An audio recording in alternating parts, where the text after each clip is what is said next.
Good morning, all. So in last session, we have started discussing the SDLC. So can anyone revise what happened in initial phase, what happened in analysis phase and design phase? Yes.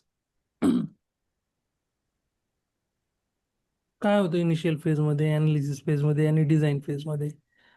काय task आहे, process आहे, proof document आहेत किंवा कुठले Rolls involve आहेत?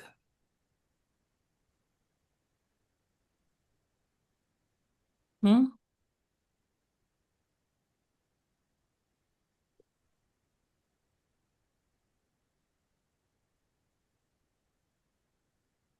काय होतं initial phase मध्ये? काय टास्क आहे? Requirement gathering. Requirement gathering. Okay. Yeah. Meeting with customer and gather the requirement. Right. Requirement. Yes. Okay. कोण इन्व्हॉल्व त्याच्यामध्ये? Business analyst. ओके. सो काय करतो बिझनेस अनालिस्ट? क्लायंटशी इंटरॅक्शन करून त्यांचे जे रिक्वायरमेंट तो घेतो पूर्ण त्याच्याकडे जे आहेत. Okay. So he will interact with the customer or client and gather the requirement. So just he is having one template, requirement template. So he will collect all the requirement inside that template and submit in the organization. Right? Yes. So हे काम आहे कोणाचं? Business अनालिस्टचं. त्यानंतर engagement manager is also responsible for that page. Yes. If there are some changes, extra changes, so he can clear the all doubts. And if there are some cost increase, so he will discuss with directly with client and clear his and her doubts, sir. Right. So engagement manager is responsible for two things. If he found any extra requirement, first of all, he will go through that template, whatever the template submitted by the business analyst. जे requirement template business अनालिस्टनं submit केलेलं आहे ते go through करणार आहे आणि त्याच्यामध्ये if he found any extra or confuse requirement, so then that time he will deal with that. Means extra requirements against they are going to be asked an extra cost to the customer, and those requirements are confused or we can say that unclear requirements. So he will develop some prototypes, present to the customer and try to unclear to clear the requirements. ज्या Yes. Confuse requirement आहेत त्या clear करण्याचं काम कोण करायला लागले? इथं engagement manager. Engagement manager. Finally कुठलं डॉक्युमेंट जनरेट होतं या फेज पासून, इनिशियल फेज पासून? Which document we are going to be see as a proof document?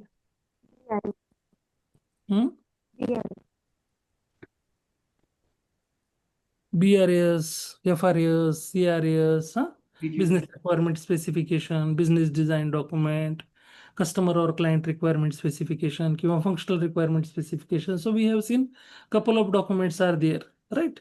So after that we are going to discuss the next thing. Next कुठला phase discuss केला होता आपण? Analysis phase. So in analysis phase, how many tasks are there? There are 4 tasks. We can say feasibility study is we can say it's a possibility study. Then second one is a tentative planning. Tentative planning, another we can say it is a temporary planning also. So third one is a technology selection. In this we select the technology which is compatible for this project, and another one is a requirement analysis. In this there are roles are the system analyst, project manager, and technical manager. Right. In yes. Yes, go ahead. In feasibility study, we can say it is a detailed study. In this, we analyze the requirement we get is within the budget, or we can check our resources are available or not into the feasibility study, sir. And in tentative planning, we planning about the all project in how much day it will be completed. Mhm. And third one is technology selection. I, Mhm. uh, we see the project. What is the suppose it is the big project, or suppose it's the banking project or another one. For this, we select the technology which is compatible for this project. Mhm. Yes, and another one is a requirement analysis. Mhm. So basically, we can discuss these are the tasks. Feasibility study means possibility study, or we can say that in that thing basically, whenever we are going to be start any project, the three parameters are important. The first one is budget, second one is the time, and third one is the resources. So given that budget, within that time and available resources, can we complete that project or not? For that particular reason, we are going to be do one study, means these peoples like a technical manager, project manager, or system analyst is going to be do a one study. We can call it as a feasibility study or possibility study. कशाचं study आहे की within that time, within that budget and available resources, can we accomplish that project or not? आपण करू शकतो की नाही तो project, याची जी स्टडी त्यालाच काय म्हणलं लागलं आपण, feasibility study. Feasibility study. Tentative planning मध्ये जे रिसोर्सेस आपण घेतलेले आहेत, अवेलेबल केलेले आहेत, तर त्यांच्यासाठी आपण टेम्पररी प्लॅन करायला लागलो. म्हणजे तो प्रोजेक्ट ह्या डेट पर्यंत डिलिव्हर झाला पाहिजे, कम्प्लीट झाला पाहिजे, तर त्याच्यासाठी just we are going to be do the planning. मग कुठल्या फेज, म्हणजे just here we can say that आपल्याला फेज वाईज प्लॅनिंग करायचं असेल किंवा मॉड्यूल वाईज प्लॅनिंग करायचं असेल, तर कुठलं मॉड्यूल कधीपर्यंत डेव्हलप व्हायला पाहिजे, त्यानंतर नेक्स्ट मॉड्यूल कधीपासून कधीपर्यंत डेव्हलप व्हायला पाहिजे, त्याच्यासाठी रिसोर्सेस आपण इथं काय करतोय, प्लॅन करतोय टेम्पररीली. हे टेंटेटिव्ह डेट्स असणार आहेत. सो या मागे पुढे पण होऊ शकतात. So just this is the tentative planning और टेम्पररी प्लॅनिंग. टेक्नॉलॉजी सिलेक्शन, जसं शंकर सेड अर्लियर की when we are going to be start any project, we require some technology, means which technology is best suited for that particular project. According to that, we are going to be decide, means we are going to be select the technology for specific project. And environment also is the responsible thing. Environment means there are couple of environments available in the market, like suppose customer want to use their application in their PC only. Single कस्टमरला single युजरसाठी application पाहिजे. So त्याच्यासाठी त्याला इंटरनेटची गरज नाहीये, कशाची गरज नाहीये. तर अशा एन्व्हायरमेंटला आपण म्हणतो stand alone environment. Which environment? Standalone. जसं की आता बघा, मी मायक्रोसॉफ्ट ऑफिस आहे, मी माझ्या पीसी मध्ये यूज करतो. काही गरज आहे का मला कशाची? ना इंटरनेटची गरज आहे, ना कशाची गरज आहे. असे No. पण ऍप्लिकेशन आहेत जे की आपण आपले सिंगल युजर सिंगल मशीनवर यूज करतो. मग त्या एन्व्हायरमेंटला आपण स्टँड अलोन एन्व्हायरमेंट म्हणतो. काही काही ठिकाणी क्लायंट सर्व्हर रिक्वायरमेंट असतात. काही काही ठिकाणी कशा रिक्वायरमेंट असतात? क्लायंट सर्व्हरची जर काही एखादं एक्झाम्पल बघायचं गेलं, आपण बघा कॉलेजमध्ये काही एक्झाम असतात. सो एक्झाम असतात, तर एक मशीन सर्व्हर मशीन असते. आपलं एखादं सर्व्हर असतं कॉलेजमधलंच, त्याला आपण सर्व्हर मशीन क्रिएट करतो. आणि बाकीचे तिथं क्लायंट असतात, म्हणजे जे आपले स्टुडंट्स असतात जे पेपर देतात.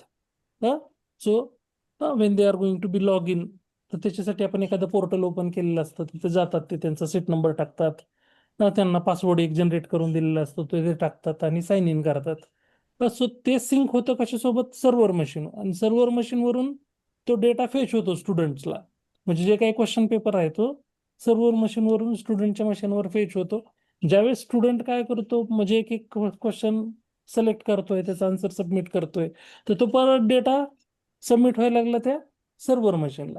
सो अशी रिक्वायरमेंट असेल तर त्याला काय म्हणायला लागलो आपण, असं कस्टमरची रिक्वायरमेंट असेल तर आपल्याला क्लायंट सर्व्हर एन्व्हायरमेंट चूज करावं लागतं. म्हणजे त्याला आपण 2 टायर आर्किटेक्चर किंवा 2 टायर एन्व्हायरमेंट म्हणतो. तसंच मग सपोज तुम्हाला वेब बेस्ड ऍप्लिकेशन पाहिजे असेल, if customer want their application as a web-based application. They want, means severe worldwide severe people want to use their application. तर त्या केसमध्ये आपल्याला ते वेब बेस्ड म्हणजे वेब सर्व्हरवर ते ऍप्लिकेशन आपल्याला डिप्लॉय करून कस्टमरला प्रोव्हाइड करावं लागेल. हा, मग कस्टमरच्या रिक्वायरमेंटनुसार इथे एन्व्हायरमेंट सुद्धा आपल्याला काय करायचं, चूज करायचं. Means which one is the best suited environment, which one is the best suited technology. So we according to that we are going to be do the technology selection and environment confirmation in the third task. And finally requirement analysis मध्ये जसं आपण discuss केलं होतं की the list of ज्या काही सगळ्या requirement phase मधून आपल्याला सगळ्या रिक्वायरमेंट आलेले आहेत, क्लिअर रिक्वायरमेंट FRS BRS किंवा VDD डॉक्युमेंट मध्ये, तर त्या सक्सेसफुली कम्प्लिश करू शकतो की नाही, ह्याचं जे अनालिसिस आहे त्यालाच काय म्हणतो आपण, रिक्वायरमेंट Analysis. आणि finally SRS will be the proof document, system or software requirement specification. Okay, so what happened in the last phase discussed? Third phase we have discussed in last session. Third is a design phase. Mhm. There is a high level designing and low level designing. Mhm. And about role, there is a architect, a chief architect, and a technical lead. Chief architect is responsible for create the module, and technical lead is responsible for the to create the sub modules. Mhm. And also we can say architect creates pseudocode and UFT designs also. Mhm. So here we can say that in design phase there are two tasks, high level design and low level design. And the peoples are so responsible for the two peoples. For high level design, who is going to be do the high level design? The chief architect is responsible for doing the high level design. And who is going to be handle the low level design? The technical lead is the responsible for handling the low level design. So basically, chief architect and technical lead, these are the two peoples involved in a design phase. So basically, they are going to be doing the couple of things. So basically, they are going to be use UML for develop the designs. So in UML, we are going to be last session also we have discussed the in UML we are having couple of diagrams like a DFD, ER diagram, class diagram, object diagram. So these kind of diagrams they are going to be designed for that particular project. So basically, both are going to be use UML. Again, in last session we have discussed the Figma. So using the Figma also they are going to be develop a dummy project. They are going to be develop a dummy prototype. So both are the responsible. So basically, the chief architect is responsible for, first of all, they are going to be understand all the requirement, and they are going to be break these requirements into the main modules. सगळ्या रिक्वायरमेंटला कशामध्ये break करायला लागलाय तो chief architect Modules. Project मध्ये main modules कुठले होतील आणि परत त्या टेक्निकल लीड काय करतोय ते मेन मॉड्यूल्सला कशात डिवाइड करतोय Modules. सब मॉड्यूल्स मध्ये आणि मग त्याच्यासाठी they are going to be use this couple of UML use करायला लागले. They are going to be use Figma. Again, they are going to be develop some diagrams. They are going to be develop some dummy static project. मग त्याच्यामध्ये तो जो project असणार आहे static जो फिग्मानं क्रिएट केलेला, so they are going to be develop such kind of projects also. आणि ते pseudo code also they are going to be develop pseudo code. Pseudo code is nothing but a English statement. So if that English statement read by the developer, so they are going to be easily understand. म्हणजे डेव्हलपरला understand करण्यासाठी काही English statement pseudo code सुद्धा they are going to be developed by the design team. आणि finally याचं proof document कुठलं आहे design फेजचं? What will be the proof document of design phase? Technical design document. We can call it as a TDD. TDD is nothing but a design technical design document for the design phase. Now we are going to be jump to the next phase. आपल्याला बघा आज start करायचं आहे कुठला phase? Fourth phase. Fourth phase कुठला आहे? Coding phase. Or we can say that development phase. कुठला phase? Coding phase, development phase, किंवा इथे तुम्हाला ब्रॅकेटमध्ये दिसते बघा व्हाईट बॉक्स टेस्टिंग. म्हणजे developer is also responsible for one kind of testing and that testing is nothing but a white box testing. म्हणजे कोडिंगचा पार्ट टेस्ट करणं जे म्हणतो त्याला आपण म्हणतो white box testing. So basically here we can see task, roles, process and proof.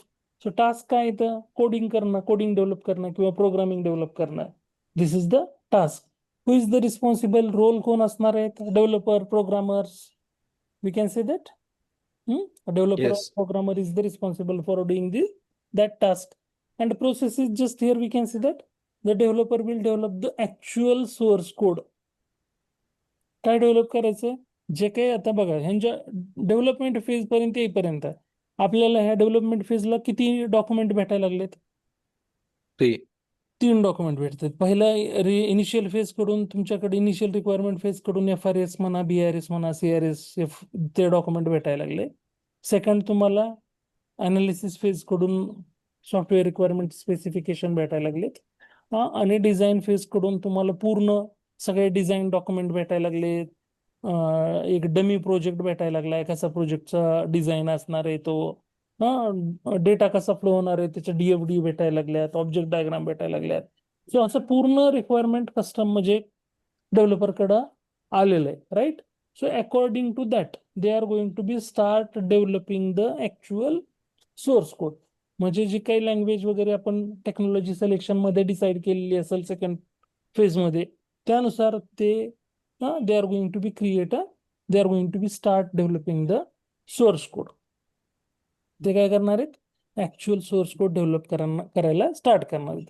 आता मग they are going to be once they are going to be start doing that activity. So आता इथं they are going to be use one web tool for storing their source code. How many nodes? GitHub, Bitbucket. नाव ऐकलेत? Yes. DevOps आणि GitHub केलेत. Right. So basically, developer are going to be use these tools to ज्यावेळेस contribute करायला लागले. तर आता बघा एक टीम असला, एक प्रोजेक्ट असला तर एक डेव्हलपर नसणार आहे. There are couple of developers are working together. Yes. They are going to be do parallelly multiple things. Suppose आपल्याला काय करायचं, एक जस्ट एक सिम्पल एक्झाम्पल आपण घेऊ. मला एक लॉग इन फॉर्म ऍप्लिकेशनचं लॉग इन फॉर्म डेव्हलप करायचं आहे, right. I want to develop a developer as a developer I want to develop one log in form for the application. मग मला ते सपोज बँकिंगचं ऍप्लिकेशन असेल, कशाचंही XYZ ऍप्लिकेशन आहे, त्याला मला लॉग इन फॉर्म डेव्हलप करायचा आहे. तर फ्रंट एंड डेव्हलपर काय करेल? फ्रंट एंड ज्या टेक्नॉलॉजीज आहेत त्या फ्रंट एंड टेक्नॉलॉजीज यूज करून they are going to be develop the design part develop करेल लॉग इन फॉर्मचा. त्याच्यामध्ये काय काय रिक्वायर्ड आहे, युजर नेमसाठी टेक्स्ट बॉक्स टाकल, पासवर्डसाठी टेक्स्ट बॉक्स टाकल, त्यानंतर बटन कुठले रिक्वायर्ड आहेत तो बटन वगैरे तिथं लॉग इन बटन असेल, क्लिअर बटन असेल, कॅन्सल बटन असेल, तो फॉर्म क्लोज करायचा असेल त्याच्यासाठी क्लोज बटन असेल. तर हे सगळे कोण डिझाईन म्हणजे जो फ्रंट एंड डेव्हलपर आहे, they are going to be do these activity. According to that they are going to be develop the code for that design base. त्या सेम टाइमला बॅक एंड डेव्हलपर इज सुद्धा required आहे इथं. Yes. जसं front end साठी जो डिझाईनचं काम करायला लागलाय, तसं बॅक एंड डेव्हलपर काय करणार आहे? डेटाबेस. तर लॉग इन फॉर्म साठी काय करावं लागेल आपल्याला? डेव्हलप एक डेटाबेस. सो डेटाबेस डेव्हलप करायचं आहे त्याच्यासाठी तो काय करेल? मग डेटाबेसमध्ये एक टेबल क्रिएट करेल. मग तिथे तुम्हाला कुठला अकॉर्डिंग टू दॅट तुम्ही SQL यूज करताय, MongoDB यूज करताय, कुठला DB यूज करताय, त्यानुसार they are going to be develop the table. According to that they are going to be कुठला मग तुम्हाला युजर नेम पाहिजे तर युजर नेम नावाचा एक कॉलम क्रिएट करावा लागेल, पासवर्ड नावाचा एक कॉलम क्रिएट करावा लागेल, त्याच्यामध्ये व्हॅलिड कॉम्बिनेशन्स डेटा स्टोअर करावे लागतील. सो ज्यावेळेस फ्रंट एंड वाला तो फेच करेल, म्हणजे फ्रंट एंड वाला ज्यावेळेस तिथून इनपुट देईल त्यावेळेस ते डेटाबेसमध्ये व्हॅलिड झालं म्हणजे व्हॅलिडेट झालं पाहिजे की फ्रंट एंड मधून जो डेटा आलेला आहे तो बॅक एंड मध्ये मॅच होतोय. आणि तो मॅच झाला तरच लॉग इन मध्ये काय व्हायला पाहिजे? सक्सेसफुल लॉग इन व्हायला पाहिजे. आयदर विल गेट जर सपोज ऑथेंटिकेशन आपल्याला एरर यायला पाहिजे जर व्हॅलिड नसतील credentials. So then that time we will get which error? Invalid credentials related म्हणजे ऑथेंटिकेशन रिलेटेड एरर्स आपल्याला. सो मग इथं हे डेव्हलपर्स रिस्पॉन्सिबल आहेत, front end developer, back end developer, आणि they are going to be store, म्हणजे ते त्यांचा कोड कुठे ठेवायला लागलेत, तर ते कोड त्यांचा पुट डाऊन करतायत गिटहबवर, म्हणजे सगळेजण कॉन्ट्रीब्युट. मग आता गिटहब मध्ये सगळ्यांचा कोड आल्यानंतर तिथे सुद्धा काय हे होऊ शकतं, कन्फ्युजन होऊ शकतं. मग त्याच्यासाठी तिथे काय करणार आहेत, every developer having their on branch. प्रत्येक डेव्हलपर काय करतं, त्यांची स्वतःची एक एक एक एक ब्रँच असतात. आणि ते त्यांच्या पहिल्यांदा ते त्यांच्या ब्रँचमध्ये कोड ठेवतात. आणि त्यानंतर मग त्या ब्रँचमध्ये जर तुमच्या मेन ब्रँच सोबत काही कॉन्फ्लिक्ट नसतील, म्हणजे काही त्याच्यामध्ये इश्यू नसतील, कुठला कोड कुठं ओव्हरराईड होत नसेल, तर त्या केसमध्ये they are going to be merge their code into the master branch or main branch. म्हणजे जी मेन तुमची गिटहबची एक रिपॉझिटरी असते, तिथे सगळ्या कोड तुमचा स्टोअर केलेला असतो, तिथे तो कोड परत डेव्हलपर काय करतो, इंटिग्रेट करतो. सो इथं आपण मग मोस्टली आपला कोड एका सेंट्रल प्लेसवर ठेवण्यासाठी आपण गिटहब किंवा बिटबकेट असे टूल डेव्हलपर इथं काय करतात, यूज करतात. आणि इथं they are going to main ह्या फेजमध्ये काय आहे, तर डेव्हलपर डेव्हलप करायला लागले actual source code. Also they are going to be following some coding standards. ते कोडिंग स्टँडर्ड्स फॉलो करतायत. And they are going to be, मग ते डेव्हलप करताना they are going to be take a support for the design, technical design डॉक्युमेंटचा support घेऊन.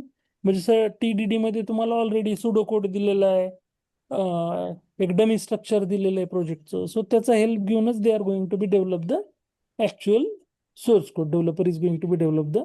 मग इथं मग एक्झाम्पल मध्ये स्टँडर्ड मध्ये जे कोडिंग स्टँडर्ड, तर तुम्ही इंडेंटेशन म्हणजे लेफ्ट मार्जिन प्रोग्राम स्टार्ट करताना मेंटेन करायला लागला. तर जर तिथे काही कलर कोडिंग्स असतील तर they are going to be follow the colour codings proper. म्हणजे पर्टिक्युलर एखादं फंक्शन डेव्हलप केलं तुम्ही, एखादी मेथड डेव्हलप केली, तर ती मेथड कशासाठी डेव्हलप केलेली, त्याच्यासाठी आपण we are going to be add the comments. If someone is going to review your code, so they can easily understand what is the use of that function, what is the use of that method. So त्याच्यासाठी प्रत्येक developer तिथं काय करते, they are going to be add the comments also. Date wise comment तिथं काय करणार आहे, ते ऍड करणार. सपोज काही एक्झिस्टिंग मेथड असेल, त्याच्यामध्ये काही मॉडिफिकेशन रिक्वायर्ड असतील, तर ते मॉडिफिकेशन सुद्धा डेव्हलपर तिथं करणार आहे. तिथं कुणी मॉडिफाय केलं, who is the user, modified user, when it will be modified. So again, they are going to be maintain the comment against that also. So हे सगळ्यांना माहित होण्यासाठी they are going to be do such kind of things, they are going to be following such kind of standards.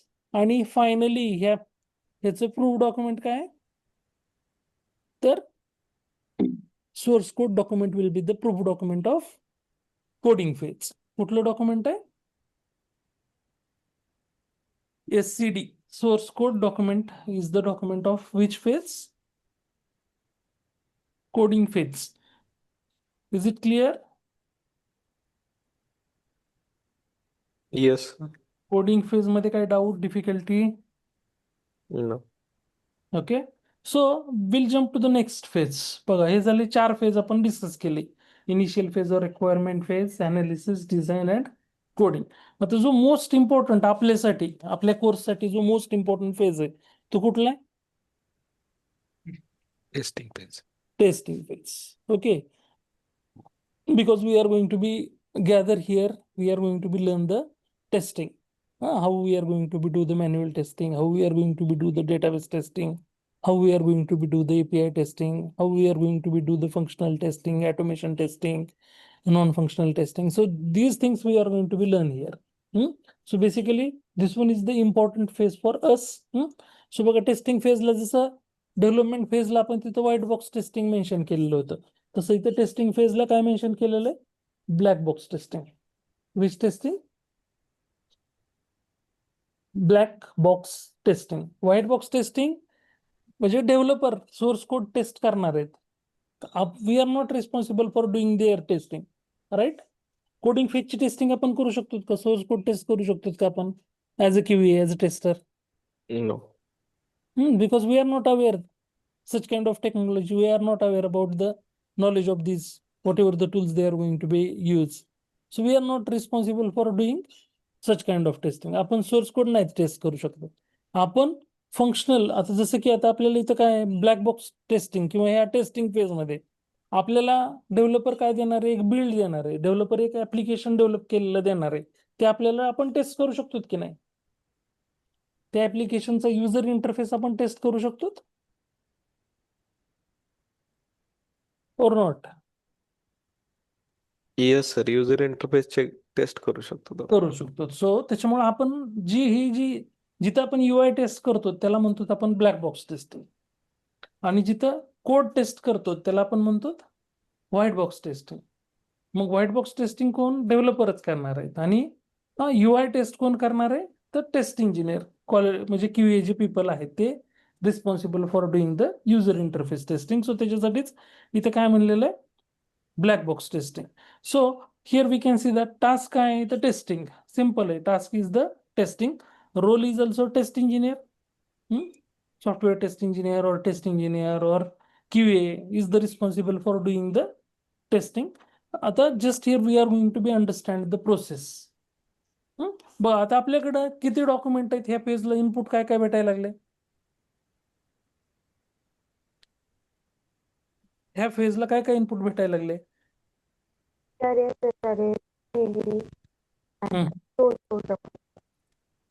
So we are getting the initial phase मधून तुम्हाला FRS, BRS, CRS जे काय म्हणू आपण, अनालिसिस फेज मधून SRS भेटायला लागले, design phase मधून TDD भेटायला लागले, आणि कोडिंग फेज मधून SCD, सोर्स कोड डॉक्युमेंट. हे 4 डॉक्युमेंट तुम्हाला काय भेटायला लागले? त्याचं input. You will get an input, these 4 documents. So according to that, we are going to be do the testing. So first of all, we are going to be understand the process one by one. So the first बघा, the testing department will receive the requirement document and the test engineer will start understanding the requirement. बघा, initial phase मध्ये आपल्याला requirement भेटायला लागलेत. Yes. So ते requirement document भेटलं की आपण काय करायला लागलो? First of all we are going to be start understanding the requirement. So कुठलीही टेस्टिंग करायची म्हणलं, कुठलंही ऍप्लिकेशन टेस्ट करायचं म्हणलं तर डायरेक्ट आपण ॲडहॉक टेस्टिंग स्टार्ट करत नाहीत किंवा डायरेक्ट टेस्टिंग स्टार्ट करत नाहीत. First of all we are going to be understand the requirement. काय आपल्याला माहिती पाहिजे? क्लिअरिटी कशाची पाहिजे? रिक्वायरमेंट काय आहेत हे आपल्याला आधी अंडरस्टँड झाले पाहिजेत. Yes or no? येस. सांगितलं रॅन्डमली, मी तुम्हाला काही सांगितलं हे टेस्ट करा, पॉसिबल आहे का? No. No. First of all we are going to be understand the requirement. एखादी फंक्शनलिटी आहे ती टेस्ट करायची, तर मला आधी काय क्लिअर असायला पाहिजे? त्या रिक्वायरमेंट क्लिअर असायला पाहिजे. Then I am going to be do the testing. Okay. So second, पहिल्यांदा आपल्याला आपण काय करायला लागलो? We are going to be try to, म्हणजे जे डॉक्युमेंट आपल्याला आलेलं आहे त्या डॉक्युमेंट मधून आपण रिक्वायरमेंट अंडरस्टँड करायचा इथं प्रयत्न करायला लागलो. Second thing, test engineer for testing phase while understanding the requirement. ज्यावेळेस आपण रिक्वायरमेंट अंडरस्टँड करतो, if they get any doubts, then they will list out all these doubts in a requirement clarification note and send that to the author of the requirement document and wait for the clarification. म्हणजे जर आपल्याला काही requirement understand करत असताना doubt आले तर ते आपण एक डॉक्युमेंट, एक RCN नावाचं डॉक्युमेंट आहे, त्यालाच आपण रिक्वायरमेंट क्लॅरिफिकेशन नोट म्हणतोय.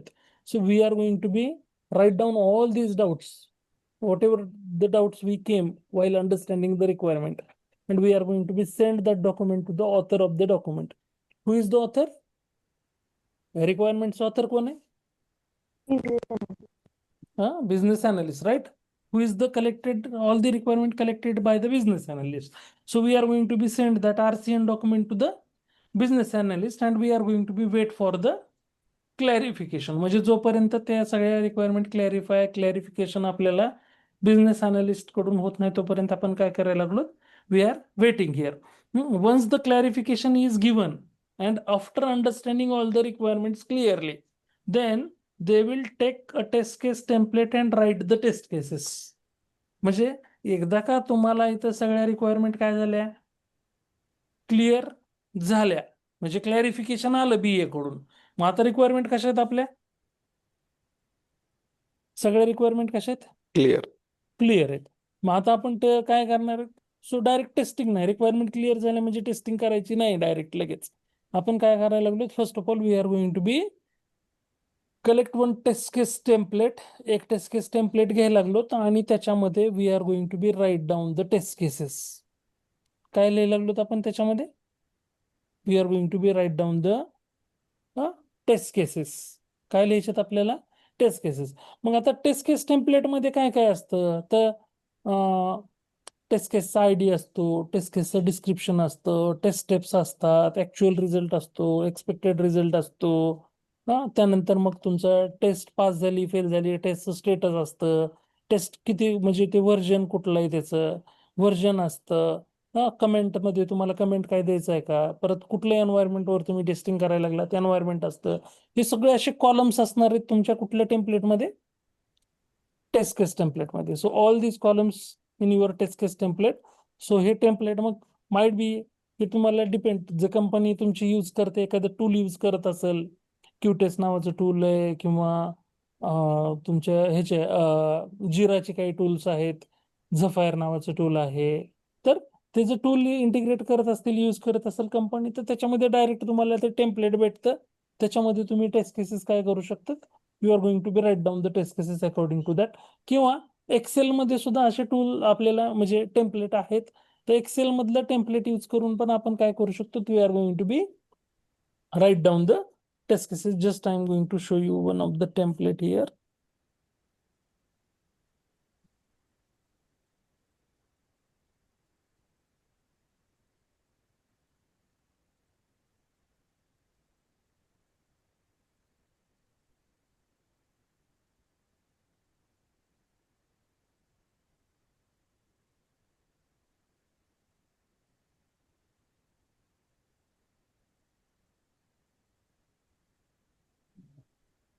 So can we see? Test case description is the one column, test case ID is the another column, test steps is the another column, precondition is there, test data is there, expected result is there, actual result is there, status, executed by, executed date, QA comments. So these are the columns. These are the columns for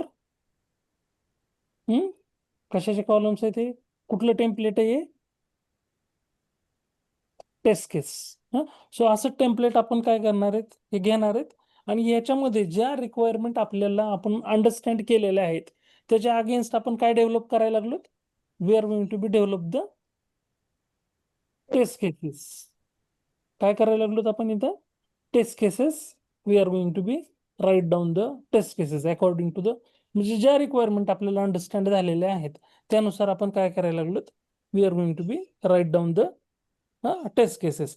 मग इथं आपण taste steps मध्ये बघू शकतो. तिथं taste description काय आहे? Suppose हे साइन अप साठीचा फॉर्म आहे, तर इथं डिस्क्रिप्शन देऊ शकतो. तर so user want to sign up, कुठल्या एखाद्या वेबसाईटवर त्याला जाऊन साइन अप परफॉर्म करायचं, म्हणजे त्याला तिथं साइन इन करण्यासाठी, कुठल्याही वेबसाईटवर साइन इन करण्यासाठी तिथं आधी आपलं रजिस्ट्रेशन असायला पाहिजे. Yes. सो त्याच्यासाठीचं डिस्क्रिप्शन आहे. So user user will first register here. So we are according to that we are going to be mention the description in user scenario, in test scenario description. In test case ID we are going to be give the ID like a TC1, TC2, TC3 असे आपण ID इथे देऊ आणि त्या प्रत्येक ID च्या under we are going to be add test steps. So मग इथे जसे की फर्स्ट टेस्ट स्टेप दिलेले की ब्राउझर लॉन्च करायचं आहे, URL कुठलं जे आहे ते जे की टेस्ट डेटामध्ये आपण इथे बघू शकतो, ते URL आपल्याला तिथं द्यायचं आहे. देन ते एक्सपेक्टेड पेज ओपन व्हायला पाहिजे. Then enter the correct user name in the text box. Then enter correct the email in the text box. Then click on the sign up button. So sign up button तिथे enable असायला पाहिजे. So हे सगळ्या अशा taste steps आपल्याला काय करायचे? जे रिक्वायरमेंट आपल्याला डॉक्युमेंट भेटलेले आहे त्यानुसार, रिक्वायरमेंट आपण अंडरस्टँड केलेले आहेत त्यानुसार आपण इथं या टेस्ट केस टेम्पलेट मध्ये अशा पद्धतीने टेस्ट केसेस काय करायला लागलो? First of all we are going to be write down the test cases. Is it clear? So मग आपण म्हणजे पहिल्यांदा आपण रिक्वायरमेंट अंडरस्टँड केल्या. सेकंड काय केलं? रिक्वायरमेंट अंडरस्टँड केल्यानंतर काही त्याच्यामध्ये काही डाऊट्स असतील तर ते डाऊट सेपरेट केले RCN मध्ये, रिक्वायरमेंट क्लॅरिफिकेशन नोट मध्ये, ते पाठवले कुणाला? बिझनेस अनालिस्टला. परत बिझनेस अनालिस्ट कडून क्लॅरिफिकेशन आलं, सगळ्या रिक्वायरमेंट क्लिअर झाल्या. त्यानंतर मग आपण टेस्ट केस टेम्पलेट घेतलं आणि टेस्ट केस टेम्पलेट मध्ये आपण काय करायला लागलो, we are going to be write down the or we are going to be develop the test cases. ज्या रिक्वायरमेंट आपण अंडरस्टँड केलेल्या आहेत त्याच्या अगेन्स्ट इथं काय करायला लागलोत, we are going to be develop the or writing the test cases. So आता मग टेस्ट केस सपोज ज्या रिक्वायरमेंटच्या अगेन्स्ट टेस्ट केस लिहिलेले आहेत त्या कम्प्लीट झाल्या आपल्या, ते डॉक्युमेंट आपण व्हेरीफाय पण करून घेतो. सिनियर टेस्ट इंजिनियर असेल किंवा तुमचा लीड असेल तर त्याला आपण या सगळ्या टेस्ट केसेस काय करतो, we are going to be show them, आपण त्याला दाखवतो. हा, आणि if he is also agree की ठीक आहे सगळ्या टेस्ट केसेस ओके आहेत, so they if they are going to be agree then we are going to be start means once we get the build, ज्यावेळेस आपल्याला काय भेटते, एक बिल्ड भेटते, त्या बिल्डवर आपण मग ह्या सगळ्या टेस्ट केसेस एक्झिक्यूट करायला काय करतो, we are going to be start executing all these test cases on that build. Is it clear?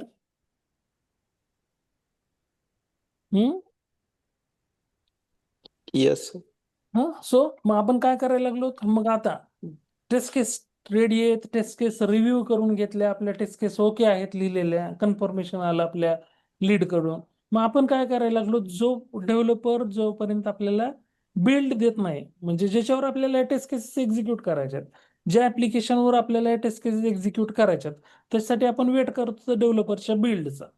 मग डेव्हलपर काय करणार आहे, त्याचं काम झालं की ते बिल्ड म्हणजे काय, की ऍप्लिकेशन त्यानं जे काही स्पेसिफिक पार्ट त्या ऍप्लिकेशनचा डेव्हलप केलेला असेल त्याला आपण काय म्हणायला लागलो, we can consider as a build.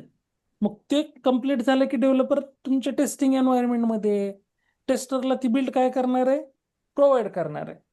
मग सपोज एखादं तुमचं एन्व्हायरमेंट असेल, त्याचा एक URL असेल टेस्टिंग एन्व्हायरमेंटचं, त्याच्यावर डेव्हलपरनं सपोज बिल्ड दिली किंवा डेव्हलपमेंट एन्व्हायरमेंटमध्ये त्यानं त्याचा कोड पुश केला आणि ते त्याचा कोड तिथं ॲज अ बिल्ड त्याचं ते ऍप्लिकेशन आलेलं आहे त्याच्यावर, मग त्यानं तुम्हाला काय करणार सांगणार आणि म्हणणार जा आता याच्यावर जाऊन काय करा, you are going to be start doing the testing. मग तिथं जाऊन तुम्ही काय करणार आहे, then you are going to be start performing the, ती बिल्ड तिथे भेटल्यानंतर टेस्टिंग करणार आहेत, म्हणजे काय नाही दुसरं तिसरं काय नाही, ऑलरेडी आपल्याकडे आपण टेस्ट केस डॉक्युमेंट तयार केलेले, right, we have test cases along with the test case document. Testing करायला लागलोत म्हणजे काय करायला लागलोत, तर त्या टेस्ट केस डॉक्युमेंटमध्ये ज्या टेस्ट केसमध्ये टेस्ट स्टेप्स लिहिलेल्या आहेत त्या टेस्ट स्टेप्स आपण ऍप्लिकेशन मध्ये एक्झिक्यूट करणार आहेत. जे डेव्हलपरची बिल्ड आलेली त्याच्यावर तेच टेस्ट केसेस काय करायच्यात आपल्याला एक्झिक्यूट करायच्यात. मग त्या एक्झिक्यूट करत असताना आपण काय करणार आहेत, वी आर गोइंग टू बी, तिथं ऑलरेडी बघा आपण जे टेस्ट केस टेम्पलेट लिहिलेलं आहे त्या टेस्ट केस टेम्पलेट मध्ये आपण एक्सपेक्टेड रिझल्ट लिहिलेला आहे. या टेस्ट केस टेम्पलेट मध्ये आपण एक्सपेक्टेड रिझल्ट नावाच्या कॉलम मध्ये हा सुद्धा आपण टेस्ट केस लिहितानाच लिहिणार आहेत एक्सपेक्टेड रिझल्ट. ऍक्च्युअल रिझल्टचा कॉलम आपण काय करणार आहेत, ब्लँक ठेवणार आहेत. ऍक्च्युअल रिझल्टचा कॉलम कसा राहणार आहे, Okay. ब्लँक. हा कधी आपल्याला फिल करायचा आहे, ज्यावेळेस आपण टेस्ट केस काय करायला लागलोत, एक्झिक्यूट करतोय, रन करतोय, म्हणजे आता हे टेस्ट केसेस आपल्याला काय करायचे, एक्झिक्यूट करायचे. तर त्या केसमध्ये मग तुमच्याकडे आधी काय असणार आहे, टेस्ट स्टेप्स, म्हणजे ज्यावेळेस टेस्ट केस डॉक्युमेंट प्रिपेअर केलेलं आहे, test case ID, test steps, pre condition, test data, expected result, actual result, status, executed by, executed date, comments, हे सगळे कॉलम काय असतील, ब्लँक. ज्यावेळेस तुम्ही एक्झिक्यूट करायला लागलात त्यावेळेस हे सगळे कॉलम तुम्ही काय करणार आहेत, फिल करणार आहेत. मग ज्यावेळेस तुमची ह्या टेस्ट स्टेप्स तुम्ही एक्झिक्यूट केल्या ऍप्लिकेशनवर, म्हणजे तुम्ही ब्राउझर लॉन्च केलं, तिथं ते URL हिट केलं, म्हणजे डेव एन्व्हायरमेंटचं असेल, टेस्टिंग एन्व्हायरमेंटचं असेल, तिथं ते एन्व्हायरमेंट झालं, लॉग इन झालं, म्हणजे तिथं शो झालं. मग त्यानंतर ज्या स्टेप्स आहेत त्या तुम्ही तिथं परफॉर्म केल्यानंतर एक्सपेक्टेड रिझल्ट जो आहे तोच जर ऍक्च्युअल रिझल्ट आला तर मग ऍक्च्युअल रिझल्ट मध्ये तुम्ही मेन्शन करणार की ॲज एक्सपेक्टेड आलेला आहे. ओके, मग स्टेटस काय झालं, जर ॲज एक्सपेक्टेड आहे तर स्टेटस इज ऑल्सो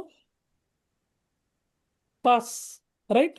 कुणी एक्झिक्यूट केलं त्या क्यूएचं नाव येईल, कधी एक्झिक्यूट केलं त्याची डेट येईल, काही कमेंट्स असतील तर काही कमेंट्स येतील, परत इथे एखादा आपल्याला कॉलम द्यायचा असेल बगचा वगैरे आपण आणखी एखादा कॉलम ऍड करू शकतो. जर सपोज तिथे एखादा बग वगैरे आपल्याला भेटला असेल, म्हणजे जर नाही त्या केसमध्ये इथं स्टेटस फेल झालं, म्हणजे ॲज एक्सपेक्टेड रिझल्ट नाही आला, त्या केसमध्ये आपण लगेच इमिडिएटली तिथं काय we are going to be raise काय रेज करायचं आपल्याला तिथं एक बग बग तिकीट तिथं काय करणार आहेत रेज करणार आहेत. म्हणजे ऍक्च्युअल आणि एक्सपेक्टेड मध्ये जर डेव्हिएशन आलं, काही डिफरन्स आला, तर आपण काय रेज करणार आहे तिथं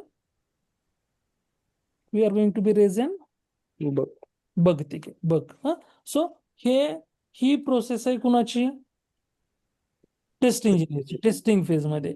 सो मग एकदा का आता ही कधीपर्यंत करायचंय म्हणजे बिल्ड रिलीज झाली, मग त्या बिल्डच्या अगेन्स्ट आपण टेस्ट केस एक्झिक्यूट केल्या, टेस्ट केस एक्झिक्यूट केल्या, त्याच्यामध्ये एखादा डिफेक्ट आपल्याला फाइंड आउट झाला किंवा couple of defects find out झाले, तर ते सगळे डिफेक्ट आपण एका डॉक्युमेंटमध्ये अपडेट करणार, डिफेक्ट प्रोफाईल डॉक्युमेंट नावाचं, डीपीडी नावाचं, आणि ते डॉक्युमेंट आपण परत डेव्हलपरला सेंड करणार. किंवा आपण बग रेज करणार आपल्याकडे जिरा वगैरे ऍप्लिकेशन असेल तर, आणि ते बग सगळे आपण कोणाला सेंड करणार डेव्हलपरला.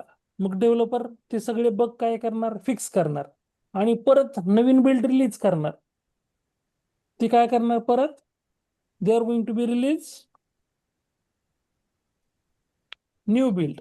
ओके, मग नवीन बिल्ड रिलीज केली की परत आपण काय करणार again we are going to be do the same process.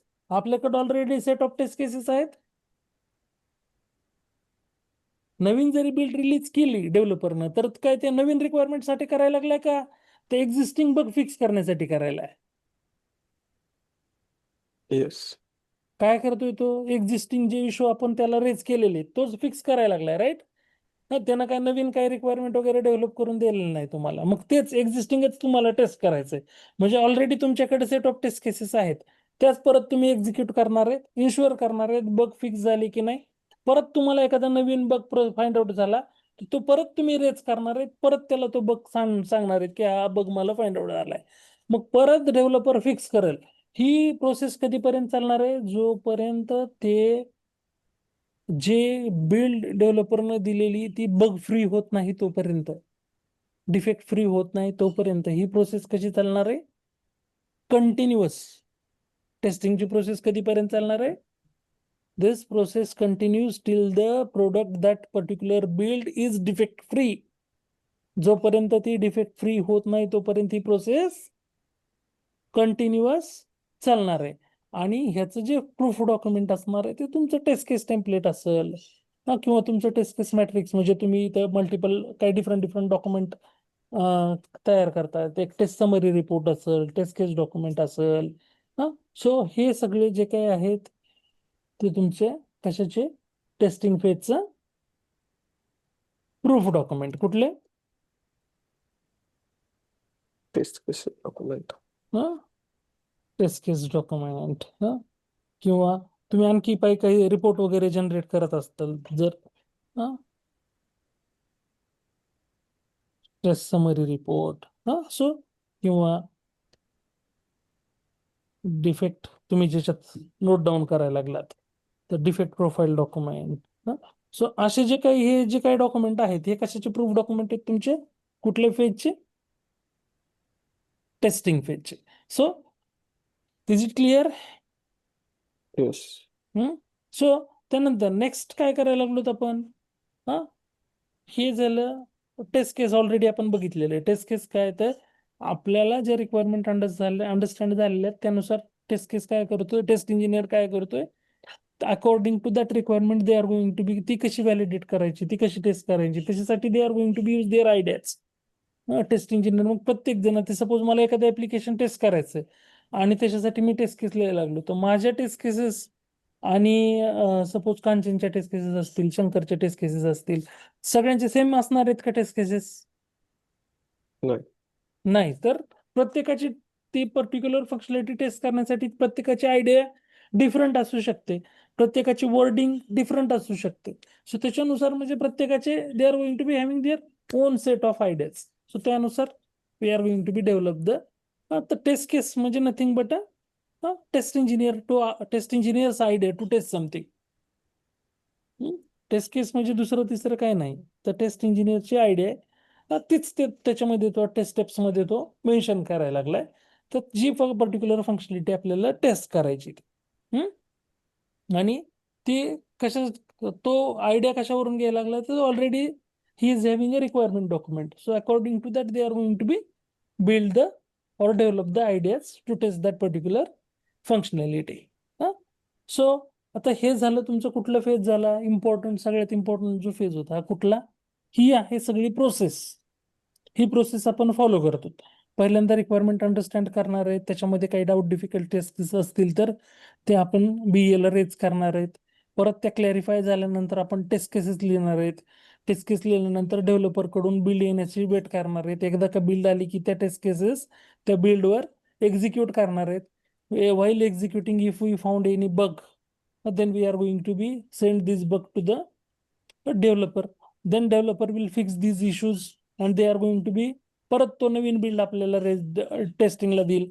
So परत आपण testing as a test engineer we are going to be do the testing on that newly build, जी नवीन बिल्ड डिप्लॉय केलेली त्याच्यावर परत टेस्टिंग करणार. परत आपल्याला डिफेक्ट आला, बग फाइंड आउट झाला तर परत आपण बग रेज करणार. ही प्रोसेस कधीपर्यंत चालणार आहे, कंटिन्यू, जोपर्यंत ते बिल्ड काय होत नाही, बग फ्री, डिफेक्ट फ्री होत नाही, तोपर्यंत ही प्रोसेस कशी चालणार आहे, Continuous. कंटिन्युअस. आणि ह्याचं प्रूफ डॉक्युमेंट काय आहे, ते तुमचं टेस्ट केस असेल, टेस्ट केस डॉक्युमेंट असेल, काही समरी रिपोर्ट्स असतील, टेस्ट समरी रिपोर्ट्स असतील, किंवा defect or bug profile document असेल, तर हे सगळे these all are the proof document of which phase, testing phase. Is it clear? Yes. आणि लास्टचा फेज आहे बघा, डिप्लॉयमेंट फेज किंवा डिलिव्हरी अँड मेंटेनन्स फेज म्हणतो त्याला. तर हा SDLC चा शेवटचा फेज आहे आपला सॉफ्टवेअर डेव्हलपमेंट लाईफ सायकलचा. सो याच्यामध्ये आपण बघतो डिलिव्हरी जी आहे किंवा टास्क जी आहे डिलिव्हरी किंवा डिप्लॉयमेंट फेजची, तर आपल्याला आता हे जे काही आपण ऍप्लिकेशन आपण आतापर्यंत बघत आलो, म्हणजे पहिल्यांदा रिक्वायरमेंट कलेक्ट केल्या, त्यानंतर अनालिसिस केलं, त्यानंतर मग डिझाईन डॉक्युमेंट जनरेट झाले, त्यानंतर सोर्स कोड डेव्हलप झाला, त्यानंतर आपण टेस्टिंग केली त्या ऍप्लिकेशनवर. आता ऍप्लिकेशन आपल्याला हँडओव्हर करावं लागेल कस्टमरला, डिप्लॉय करावं लागेल. Yes. सो त्याच्यासाठी कुठला फेज आहे, डिप्लॉयमेंट फेज किंवा डिलिव्हरी अँड मेंटेनन्स फेज. तर टास्क काय आहे, handover or deliver the application to the customer. आपण एक तर हँडओव्हर करायला लागलो किंवा डिलिव्हर करायला लागलो ऍप्लिकेशन कोणाला, ज्याच्यासाठी, ज्या कस्टमरसाठी आपण ऍप्लिकेशन हे डेव्हलप केलेलं आहे. रोल कोणाचा आहे इथं, deployment engineer or installation engineer. कोण आहेत, इन्स्टॉलेशन. म्हणजे सपोज आपल्याला एखादा आपण एक स्पेसिफिक कस्टमरसाठी त्याच्या एन्व्हायरमेंटमध्ये जाऊन आपल्याला ऍप्लिकेशन इन्स्टॉल करायचं असेल तर आपल्याला कस्टमरच्या एंडला जावं लागेल, त्या इन्स्टॉलेशन इंजिनियरला किंवा डिलिव्हरी इंजिनियरला किंवा डिप्लॉयमेंट इंजिनियरला, आणि ते ऍप्लिकेशन त्यांच्या लॅपटॉपमध्ये, PC मध्ये आपल्याला इन्स्टॉल करून तिथे वर्कआउट होते की नाही हे चेक करावं लागेल. So the roles is here deployment engineer or installation engineer. Process काय, the deployment engineer will go to the customer's place, install the application into the customer's environment and hand over the original software. म्हणजे जे original application आपण कस्टमरसाठी develop केलेलं आहे ते कस्टमरला hand over करायला लागलो त्याच्या एन्व्हायरमेंटमध्ये, म्हणजे त्याच्या PC मध्ये, त्याच्या लॅपटॉपमध्ये इन्स्टॉल करणं, म्हणजेच we are going to be hand overing the application to the customer. Is it clear? Yes. आणि प्रूफ डॉक्युमेंट काय आहे, तर मग फायनली हँड ओव्हर केल्यानंतर आपल्याला त्याच्याकडून काय, कस्टमर कडून एखादं ऍग्रीमेंट, जे काही आपलं एक फायनल ऍग्रीमेंट वगैरे ठरलेलं असेल त्याच्यावर साईन घ्यावे लागेल त्याच्याकडून, because we have delivered the final application to the customer. So just here we can say that the proof document is the final official agreement made between the customer and company, is the proof document of a delivery. म्हणजे दोघांमधले एक काय झालेलं आहे की कस्टमरनं ज्या requirement दिलेल्या होत्या त्यानुसार आम्ही ऍप्लिकेशन डेव्हलप केलं आणि ते ऍप्लिकेशन आम्ही कस्टमरला हँड ओव्हर केलंय. सो त्याच्यावरचं फायनल, याच्यावर कंपनीचा जो कोणी CEO असेल, काय असेल, त्याच्या साईन असतील, परत कस्टमरच्या साईन असतील. हे याचं डिलिव्हरी फेजचं काय आहे, प्रूफ डॉक्युमेंट. आता हे डिलिव्हर झाल्यानंतर पिक्चरमध्ये, म्हणजे आता हे झालं, इथं डिप्लॉयमेंट झालं, डिलिव्हरी झालं, हे संपलं, SDLC इथं फिनिश झालंय. So these all are the 6 phases of the SDLC.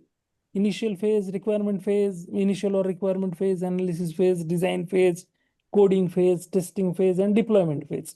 So काही डाऊट डिफिकल्टी आहे तिथपर्यंत? नाही सर. हम्म. आता लास्टला इथं जे आपण बघतो तिथे मेंटेनन्स दिसायला तुम्हाला, राईट? हो. सो मेंटेनन्स जे आहे तो मेंटेनन्स कधी यायला लागलाय? After deployment. आपण कस्टमरला हँडओव्हर केलं एखादं ऍप्लिकेशन, तर त्यानंतर काय येणार आहे? ते ऍप्लिकेशन कस्टमर यूज करत असताना काय येणार आहे? इश्यू येणार. मेंटेनन्स. म्हणजे तेच इश्यू येणार. म्हणजेच काय, त्या ऍप्लिकेशनला काय रिक्वायर्ड आहे? मेंटेनन्स. बघा, आपण लॅपटॉप घेतला, मोबाईल घेतला, त्याच्यामध्ये आपल्याला अपडेट येत राहतात का ऑपरेटिंग सिस्टीमला? येस. मोबाईलची ऑपरेटिंग सिस्टीम असेल, लॅपटॉपची ऑपरेटिंग सिस्टीम असेल, विंडोज असेल, विंडोजला कंटिन्युअस अपडेट येतात. मॅक असेल त्याला अपडेट येतात. आपल्याकडे मोबाईल असेल अँड्रॉइड, त्याला कंटिन्युअस अपडेट येतात. तुम्ही कधी बघितलंय की त्या अपडेटमध्ये जाऊन काय असतं? अपडेटमध्ये त्याच्यामध्ये जे अपडेट असतात ते पॅच असतात, एक छोटे छोटे पॅच असतात. आणि ते जर आपण रीड केले, त्याच्यामध्ये what ever the issue found, ते इश्यू फिक्स केलेले असतात. काय असतात? फिक्स केलेले. आणि ते तुम्हाला इन्स्टॉल करा म्हणतात. ते पॅच काय करा? इन्स्टॉल करा. मग इन्स्टॉल करताना आपलं बघा, मोबाईल असेल, लॅपटॉप असेल, रिबूट होतो. हो. इन्स्टॉल झाल्यानंतर ते आधी त्या डाउनलोड होतात, इन्स्टॉल होतात, परत तुमचं डिव्हाइस रिबूट होतं, रिस्टार्ट होतं, राईट? मग तर त्याच्यामध्ये जे मेंटेनन्स म्हणजे काय, ज्यावेळेस कस्टमर, एकदा काय आपण कस्टमरला एखादं ऍप्लिकेशन हँडओव्हर केलं की मग ते तो यूज करत असताना त्याला काय येणार आहेत? इश्यूज येणार आहेत. म्हणजे काही बग्स त्याला भेटणार आहेत, काही म्हणजे डिफेक्ट भेटणार आहेत. तो डिफेक्ट कस्टमरला रेज करेल. मग कस्टमर तो काय करेल? फिक्स करेल. फिक्स केल्यानंतर जसं मी आता तुम्हाला पॅच सांगितलं, मोबाईलला इथे येतो आपल्या, तसंच तो पॅच आपण काय करणार आहेत? कस्टमरला पाठवणार आहेत. मग कस्टमर परत तो पॅच त्याच्या सॉफ्टवेअरमध्ये काय करणार आहे? इंटिग्रेट करणार आहे. मग हे अशा प्रकारचं काय चालू होतं? परत मेंटेनन्स. ह्याला काय म्हणायला लागलो आपण? दिस इज द मेंटेनन्स पार्ट. मग काही कंपन्या काय करतात? कंटिन्युअस मेंटेनन्स घेतात. काही कंपन्या नाही, जसं इश्यू येईल त्यानुसार मेंटेनन्स घेतात. मग डिपेंड आहे. म्हणजे एएमसी घ्यायचे का? एएमसी म्हणजे अॅन्युअल मेंटेनन्स कॉन्ट्रॅक्ट. म्हणजे ज्या कंपनीने ऍप्लिकेशन डेव्हलप केलेले तीच कंपनी कंटिन्युअस त्यांचं मेंटेनन्स करायला लागली, एएमसी, ऍज एएमसी. म्हणजे त्यांच्या कस्टमर साईडलाच एक दोन इंजिनियर, बघा, जसं तुम्ही कधी बघितलं असेल, म्हणजे आता सर्व्हिस बेस्ड कंपन्यामध्ये कसं काम असतं. सपोज आता मी कॅपजेमिनीमध्ये काम करतोय, एक्झाम्पल, आणि HSBCचा प्रोजेक्ट आहे. ओके. काही तुम्ही बघत असताल HSBCच्या प्रोजेक्टवरचे काही लोक काय असतात, कॅपजेमिनीमध्ये बसून काम करतात. आणि काही लोक, स्पेसिफिक काही लोक HSBCच्या ऑफिसमध्ये बसून पण काम करतात. एम्प्लॉई कुठले आहेत? कॅपजेमिनीचे. काम कुठं करायला लागलेत काही जण?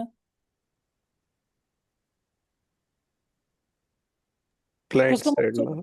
क्लायंट साईडला. म्हणजे ते काही लोक कंटिन्युअस मेंटेनन्स, म्हणजे तिथं काही जर त्यांना ऍप्लिकेशन आता डेव्हलप कोणी कॅपजेमिनीनेच केलेलं आहे, पण काही इश्यू आले तर ते इश्यू तिथं इमिडिएटली पटकन फिक्स करण्यासाठी ते लोक तिथं डायरेक्ट त्यांच्याकडेच काय केलेले, डिप्लॉय केलेले आहेत. सो मग हे कंटिन्युअस मेंटेनन्सचा पार्ट आहे. कसला? आणि काही कंपन्या काय करतात की नाही, आम्हाला असं नाही मेंटेनन्स पाहिजे, ज्यावेळेस इश्यू येईल त्यावेळेसच तुम्ही तो माणूस पाठवा. आणि त्या इश्यू नुसारच ते कंपनी काय करणार आहे? तुम्हाला पेमेंट करणार. सो म्हणजे हे तुम्हाला कुठल्या प्रकारचं डिफरंट हे टाईप्स आहेत मेंटेनन्सचे, त्यानुसार कंपन्या मेंटेनन्स, जे तुम्ही कंटिन्युअस मेंटेनन्स घेतलं तर कंटिन्यू कंपनीचा माणूस त्यांच्या साईटवर असतो. काही इश्यू आला की तो इमिडिएटली तिथे काय करतो? त्या रिझोल्युशनसाठी हेल्प करतो. So this is about the maintenance. याला काय म्हणतो आपण? आफ्टर, म्हणजे डिप्लॉयमेंट नंतर पिक्चर मध्ये मेंटेनन्स येणार आहे. So just we are going to be idea, आपल्याला एक आयडिया असायला पाहिजे. So that this is the idea behind the maintenance. So हे आहे actual SDLC, software development life cycle. So हे 6 फेजेस मध्ये काही डाऊट, काही क्वेरी, काही कन्सर्न? येस. नाही आहे सर काही क्वेरी. Clear आहे? Yes. So tomorrow we are going to start discussing the next sorts of testing. कुठले कुठले sorts आहेत, कन्व्हेन्शनल अनकन्व्हेन्शनल म्हणजे काय, किंवा ह्या मेथोडॉलॉजीज आहेत जी की आता आपण earlier black box white box development फेजला आपण व्हाईट बॉक्स लिहिलेलं होतं, टेस्टिंग फेजला आपण ब्लॅक बॉक्स लिहिलेलं होतं, किंवा ग्रे बॉक्स टेस्टिंग पण आहे. So we are going to be, आणि त्यानंतर we are going to be start discussing the levels. What are the levels of testing? So these things we are going to be start discussing in tomorrow session. So we'll stop here. Chalo. Okay. Have a great day. Thank you. Bye. या bye bye.